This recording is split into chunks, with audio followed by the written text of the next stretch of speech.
Kemarin kita sudah membahas tentang segmentasi. Ya, segmentasi berdasarkan demografi, berdasarkan geografi, sama geodemografi. Ya, kalau demografi itu konsumen dibedakan berdasarkan karakteristik demografi seperti usia, gender, pendidikan, pekerjaan, dan sebagainya. Kalau geografis itu konsumen dibeda-bedakan berdasarkan wilayah tempat tinggalnya. Misalnya dalam suatu negara, Indonesia Barat, Indonesia Timur, pulau, provinsi, kota, kota-kota besar, atau kota kecil, atau desa. Kalau di geodemografi, konsumen yang tinggal di suatu wilayah geografis tertentu diyakini memiliki karakter demografi yang jenis. Ya.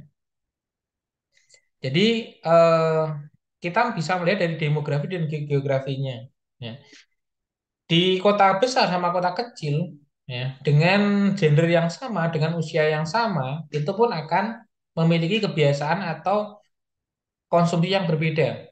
Ya, maka kita perlu benar-benar membuat produk itu yang sesuai dengan kemauan mereka. Ya, meskipun ada segmen lain yang akan masuk ke produk kita, tetapi kita lebih berfokus ke satu segmen itu. Ya, seperti itu. Contoh kasus demografi yang sama, tetapi konsumsinya berbeda. Ya. Contohnya Ita dan Rini. Ita itu sama-sama wanita, ya, usianya tidak terlalu jauh, 31 dan 32. Pekerjaannya juga sama, manajer, pendidikannya adalah sarjana, penghasilan per bulannya adalah 1,1, statusnya menikah dan belum memiliki anak. Ya. Tetapi konsumsi dari kedua orang ini berbeda. Majalahnya Kartini dan Femina. Ya. Kendaraannya Toyota Kijang dan Suzuki Baleno. Tabungannya itu adalah Bank BNI dan Bank Niaga BCA. Kredit cardnya Ita tidak punya, Irini punya. Rumah atau tempat tinggalnya itu kalau Ita dengan mertua, kalau Rini rumah sendiri, Kelapa Gading, Permai. Liburannya berbelanja, kalau Rini jalan-jalan ke luar negeri. Kosmetiknya Sari Ayu, Christian Dior, dan lain sebagainya ini. Nah, itu pun akan berbeda-beda.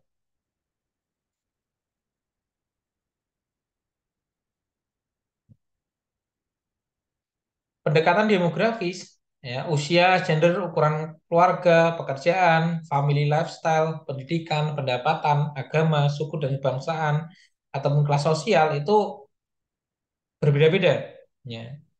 Yang pertama kita lihat dari pendekatan psikografi berdasarkan gaya hidup. Ada beberapa kelompok bergaya hidup. Yang pertama, hura-hura adalah yang menyukai kegiatan suka-suka. Ada yang namanya edogenis, adalah kelompok segmen yang mengarahkan aktivitasnya untuk mencari kenikmatan hidup, membeli barang mahal untuk memenuhi kesenangannya. Ya. Atau psikografi yang rumahan adalah kelompok yang menghabiskan waktunya banyak di rumah dan tidak banyak bergaul. Sportif adalah kelompok remaja yang senang berolahraga. Atau orang hidup untuk orang lain adalah kelompok yang peka terhadap kebutuhan orang lain, dapat diandalkan dan bersikap sosial, produktif, dan mengutamakan kebersamaan dalam keluarga. Ya. Pendekatan dalam psikografis itu yaitu adalah konsumennya dibeda-bedakan berdasarkan sifat-sifat kepribadian, tingkat sosial, sikap, dan motivasinya. Konsumsi mencerminkan pandangan seseorang terhadap dirinya sendiri atau citra diri. Mempertajam segmentasi demografi biasanya tercermin dalam gaya hidup dan kepribadian, dan riset-riset konsumen menekankan pada tiga aspek: aktivitas, minat, dan juga opini. Ya. Jadi dari kelima hal ini, ya, gaya hidup ini pun akan berbeda-beda. Ya, mana segmen yang akan teman-teman pilih yang membuat produk kita itu laku. Nah, jadi sama halnya ketika contohnya kita menawarkan sepatu, ya, sepatu olahraga kepada orang yang suka sportif itu akan suka, tetapi kepada orang-orang rumahan itu belum tentu suka karena buat apa gitu. Kan seperti itu. Ya.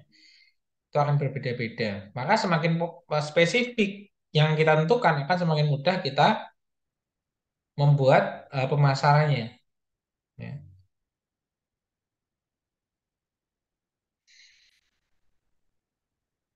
manfaat yang diperoleh konsumen dalam geografi ini adalah segmentasi ini dikembangkan dengan mempelajari atribut-atribut produk yang dianggap konsumen memberikan manfaat yang penting.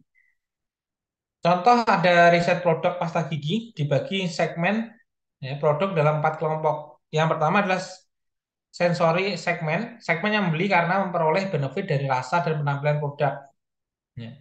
Jadi di dalam pasta gigi mereka memutuskan untuk membeli produk tersebut itu karena rasa dan juga penampilan produknya. Jadi rasanya ada rasa stroberi, ada rasa mangga dan lain sebagainya. Padahal itu tidak dimakan, tetapi hanya semacam aromanya saja, ya, dan juga penampilan produknya saja. Mereka lebih suka hal yang seperti itu. Ada juga yang the sociables, yaitu adalah segmen yang membeli karena pasta gigi ini menjadikan gigi putih. Ya. Itu pun juga ada yang seperti itu karena menawarkan karena gigi putih. Ada juga adalah the worries ya, yang mencari pasta gigi yang dapat mencegah kerusakan gigi. Ada juga the independent segmen yang mencari harga yang paling murah. Ya. Contoh Siwak F keluarga Mahmud Barja mengalahkan produk Unilever. Contoh lainnya adalah Agro Bromo Plus membidik pasar kelas menengah ke atas dan dilengkapi dengan komputer, internet, faksimili, mesin fotokopi dan telepon seluler, bar dan karaoke. Jakarta Surabaya hanya 8,5 jam persaingan dengan transportasi udara. Ya. Jadi segmen-segmen yang mencari harga murah itu pun juga ada yang seperti itu, ya kan? Jadi dari contoh ini pun juga berbeda. Mana produk pasta gigi yang menawarkan tentang rasanya, tentang mencerahkan gigi putih, ya, mencegah kerusakan gigi, atau produk yang lebih murah. Nah, kalau kita perhatikan, kenapa di transportasi darat pun itu ada banyak pilihan. Ada yang menggunakan bis, ada yang menggunakan kereta, ya kan? Ada yang menggunakan travel. Kenapa demikian? Karena mereka memiliki kepentingan yang berbeda-beda. Jadi contohnya kalau bis itu lebih murah, kalau kereta itu lebih cepat, kalau travel itu sampai ke tujuan tanpa gonta-ganti kendaraan dan lain sebagainya. Itu pun juga memiliki harga yang bervariasi juga, ya kan?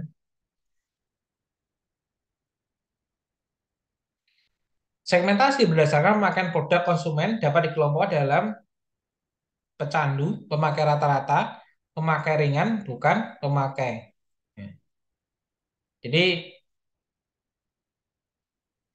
ada tingkatan. Ya. Jadi ketika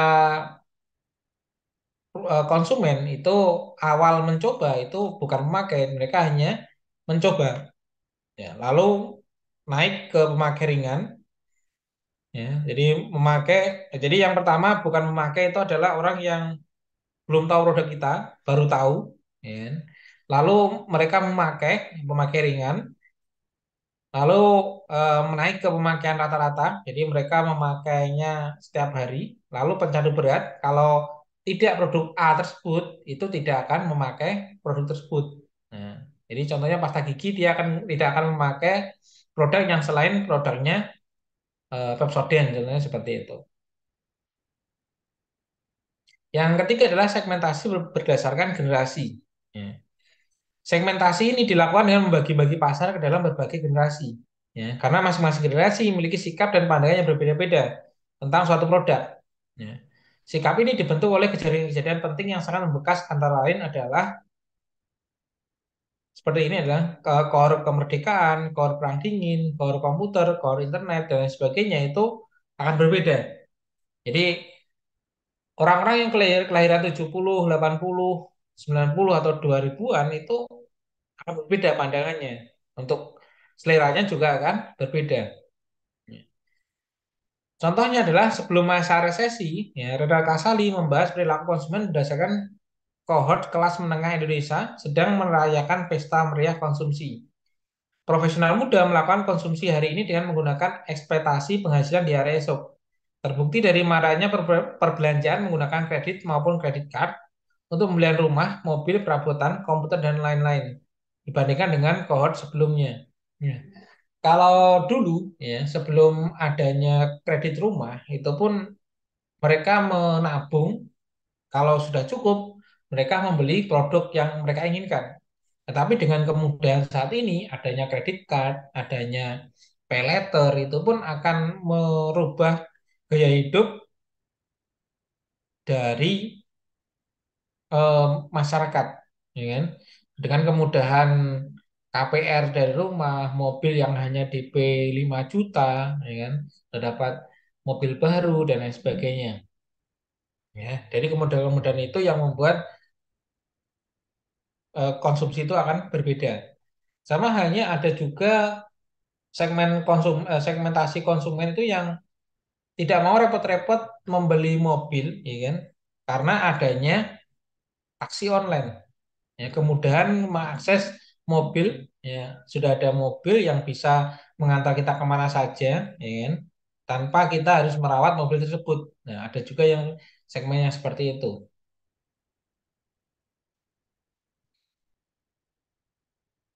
Ada juga segmentasi berdasarkan teknografi. Ya. Segmentasi ini dikembangkan untuk mempelajari konsumen barang-barang teknologi seperti komputer, telepon seluler, dan lain-lain. Pasar ini dibedakan menurut dua segmen, yaitu adalah early adopter atau pionir, yaitu pengadopsi awal yang punya surplus ekonomi lebih besar.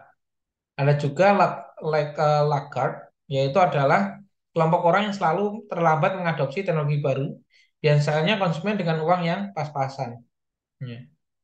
Jadi kalau segmen ini lebih ke contohnya adalah iPhone dengan produk-produk dari Cina. Nah, dengan seperti itu.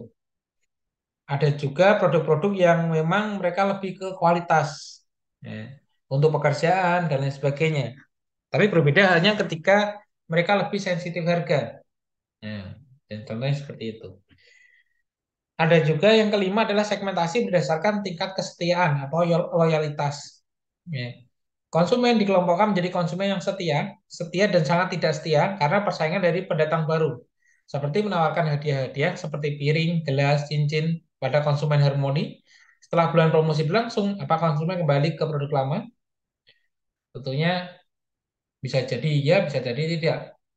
Segmen ini terutama dapat digunakan untuk memasarkan asuransi, mobil, dan produk-produk yang kepuasan konsumen yang ditentukan oleh ada tidaknya waktu yang dimiliki oleh konsumen. Nah, jadi segmentasi berdasarkan kesetiaan ini pun bisa dilihat ada banyak promosi yang terjadi. Nah, ketika tidak adanya promosi, mereka tidak akan eh, mencari produk tersebut. Nah, contohnya ada yang seperti ada juga yang berpindah ke lain hati itu juga ada. Yang berikutnya adalah segmen berdasarkan jumlah keanggotaan dalam keluarga. Ya, di mana ada yang pertama adalah extended family atau kelompok besar. Ya. Dengan jumlah anggota kelompok yang besar menyebabkan pembelian produk dalam ukuran yang besar seperti mobil besar, lemari es yang besar, makanan berkemasan besar, dan lain-lain. Ya. Karena ketika contohnya ada keluarga besar itu ketika beli hanya satu dua itu pun akan jatuhnya lebih mahal daripada beli yang lebih besar lagi. Ya. Sama halnya ketika kita beli mobil nih, ada di rumah itu ada contohnya ada 10 orang.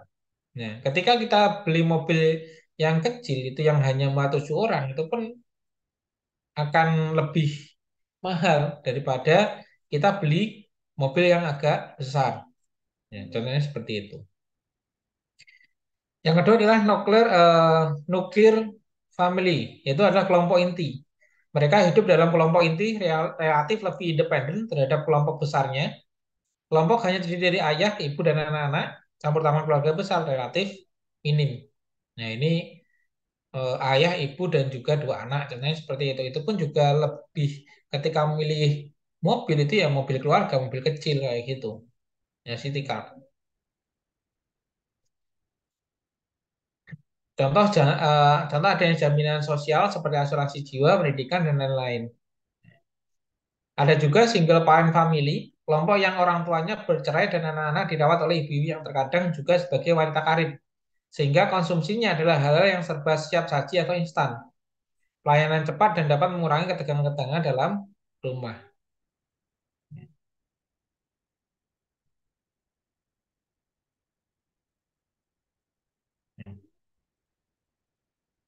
Jadi segmentasi ini adalah bagaimana kita membagi-bagi pasar yang heterogen ya, ke dalam kelompok-kelompok yang lebih homogen, yang responsif terhadap produk yang ingin ditawarkan marketer. Dengan melihat definisi dan macam-macam segmentasi tersebut, dapat dirumuskan 5 keuntungan yang dapat diperoleh dengan melakukan segmentasi pasar. Ya. Yang pertama adalah mendesain produk yang lebih responsif terhadap kebutuhan pasar. Jadi ketika produknya itu memang pengen dikemas dengan ukuran besar, maka kita membuat produk yang ukuran besar. Ketika produk itu diminati atau segmen pasarnya itu lebih ke warna-warni, maka kita desain kemasannya itu yang lebih meriah. Ini contohnya seperti itu.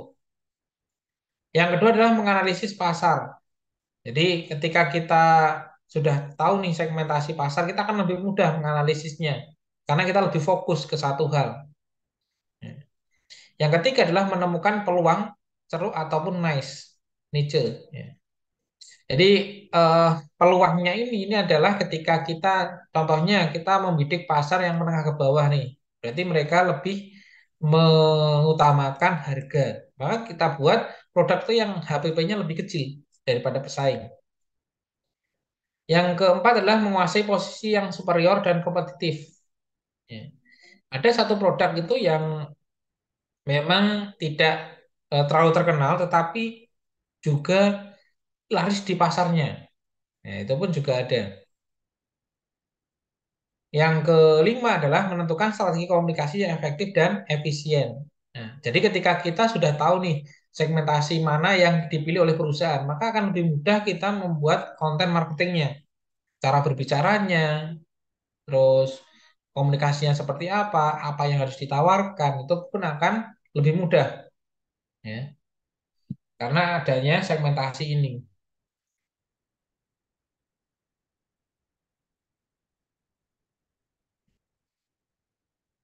Jadi menerapkan segmentasi pasar ini ada keterbatasannya, yaitu adalah beban biaya yang lebih besar.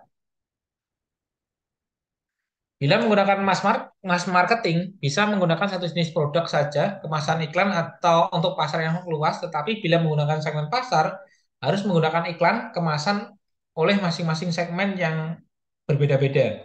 Ya. Memerlukan komitmen setiap personel dalam firm mau mengikuti riset-riset untuk mengimplementasikan strategi pemasarannya. Contohnya adalah maukah para teknisi mengubah desain mesin untuk merakit produk? Ya, setuju juga bagian keuangan mendukung perubahan. Apakah personil bersedia dipindah kedudukannya kalau ia sudah tidak cocok lagi menangani produk yang generasinya sama sekali berbeda? Jadi memang ketika kita bicara tentang skala besar, ya kan, yang produksinya itu massal dengan produksi yang disesuaikan dengan konsumen itu pun juga akan lebih berbeda untuk pasarnya. Ya. Tetapi itu akan mampu memenuhi kebutuhan konsumen. Ya. Itu pun tergantung pilihan dari perusahaan juga. Cara-cara segmen yang baik adalah apakah segmen itu cukup besar dan potensial. Contohnya lagi kita lihat di iPhone, ya kan? iPhone itu kan dalam tanda kutip itu tidak tidak umum. Ya, harganya cenderung lebih mahal daripada HP-HP yang lain. Tetapi ternyata segmennya itu masih cukup besar. Ya. Yang kedua adalah apakah ada daya belinya. Ya. Jadi ketika kita melihat iPhone itu pun harganya mahal. Nah, kita lihat oh ternyata segmennya itu potensialnya masih besar dan daya belinya ada. Ya, daya belinya ada. Jadi ada banyak orang yang memang membeli produk tersebut. Nah, yang ketiga adalah apakah dapat dibedakan dengan segmen yang lain. Oh ternyata istilahnya iPhone itu memiliki pasar yang berbeda, jauh berbeda dengan konsumen HP-HP yang biasa. Ya. Jadi beda banget. Terus apakah sudah ada pesaing lain yang menguasai segmen itu? Nah, dan ternyata segmen yang digarap oleh iPhone itu belum ada yang menggarapnya. Kebanyakan adalah membuat produk yang kelihatannya bagus, tetapi harganya murah. Nah, seperti itu. Apakah pasar ini dapat dijangkau baik secara fisik maupun non fisik? Nah, jadi ketika kita punya produk, ya ini kita punya produk nih. Nah, ternyata ternyata untuk pengirimannya ataupun untuk belinya itu sangat sulit sekali. Ya, jadi contohnya kita menawarkan produk di Papua. Dan ternyata di Papua itu belum ada distributor ataupun reseller yang ada di sana. Dan itu pun akan membuat apa ya? eh, Memang sih saya pengen beli tapi terlalu jauh. Nah, ini seperti itu.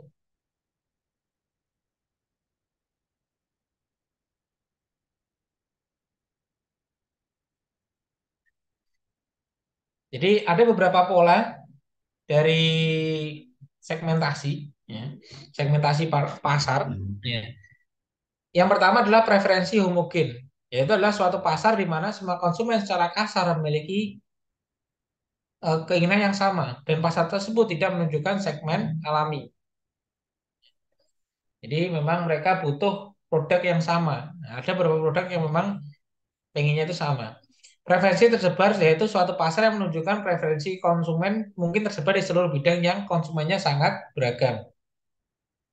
Atau preferensi terkelompok yaitu suatu pasar yang menunjukkan kelompok preferensi yang berbeda di mana perusahaan ada tiga pilihan antara lain yaitu ia dapat mengambil posisi di tengah, berharap dapat menarik semua kelompok, atau ia dapat mengambil posisi dalam segmen pasar terbesar, atau ia dapat mengembangkan beberapa merek dan masing-masing diposisikan dalam segmen yang berbeda-beda. Ya, jadi ketika kita melihat nih ada beberapa pasar yang memang eh, potensial, ya, di mana ketika eh, perusahaan itu ingin mengambil jalan tengah nih. Jadi kualitasnya bagus, harganya tidak terlalu mahal. Nah, itu ada juga yang seperti itu. Atau ada yang contohnya ada nih segmen pasar yang besar tapi harganya mahal dan kualitasnya bagus. Ya, bisa seperti itu. Atau mereka lebih memilih mengembangkan beberapa merek yang berbeda meskipun komposisinya yang hampir sama, ya itu pun juga ada yang seperti itu. Contohnya tadi adalah pasta gigi, gitu. Pasta gigi Wingfood tuh memproduksi banyak sekali contoh produk yang apa namanya menyasar beberapa segmen yang berbeda. Ya. Jadi seperti itu. Ini kita bisa memperhatikan di eh, minimarket, ya kan. Itu pun ada banyak produk yang jenisnya sama tetapi mereknya berbeda. Karena ya itu mereka lebih menonjolkan beberapa kelebihan yang berbeda-beda. Seperti itu. Itulah segmentasi. Jadi mengelompokkan hal yang sama yang bisa kita masuki. Jadi memang perlu proses riset atau analisis yang mendalam tentang segmentasi ini. Ya, itu teman-teman mungkin itu saja.